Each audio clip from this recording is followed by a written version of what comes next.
of women from often foreign countries being brought here and sort of kept against their will. I think of modern slavery. I know that it's still happening and it doesn't seem to be going anywhere. There's girls on 34th Street who are being pimped, and there's girls on 125th Street who are being pimped. Gosh, I don't think is that such a thing? I don't know. I think prostitutes can come in all shapes and sizes, especially when they're being forced against their will. I don't think there's one certain type. Not fully clothed, pretty strong-ass. I wouldn't necessarily frame the women who have been trafficked as prostitutes. So I don't know what these women who have been probably brought into the sex trade. I imagine that they are every shade and every shape and every color that belongs to the human species. They can be anyone among us. They can be kind of like that lady back there, or they can be like. So it's just not really having many other options available to them. They feel like that's the best way for them to either provide for a family.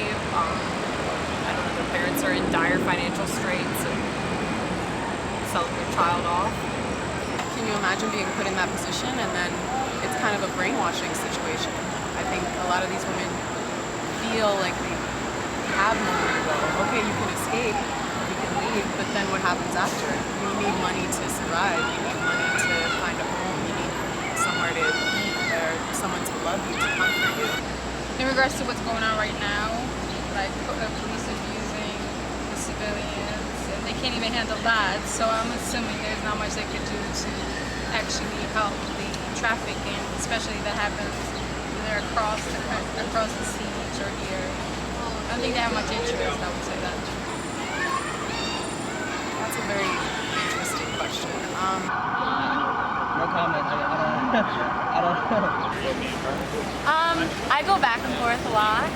I don't know. I just don't agree with the whole concept of paying for sex. But I guess if it was legalized, it might be able to make it safer for people that were practicing it. So I don't know. I guess I'm torn on the issue.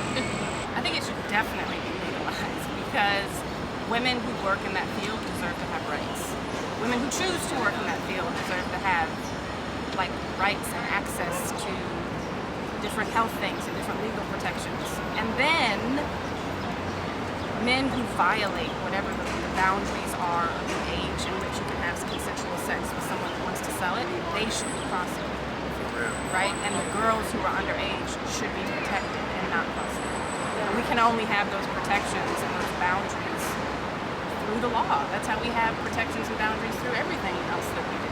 The fact that it still exists is a problem, and we shouldn't point the fingers just at the pimps or the people who actually steal people away from other people and put them into human trafficking. It's also our fault too. If one has to look at the root of it, it is to service the needs of men, and kind of that as a man makes me feel relatively guilty, because it is in all of us. I don't just believe in there is that man over there who's the baddie. I believe all of us are fundamentally, as males, sexist. To what degree is negotiable and debatable. That all of us as men have been reared within our privilege and have our blinkers and our blinders. So I'm certainly not, though I'm not doing that per se, I certainly have to take responsibility, I think. Speaking out, doing anything to reduce the stigma associated with being a prostitute that would potentially prevent someone from asking for help? It's part of how together we find, negotiate a better tomorrow.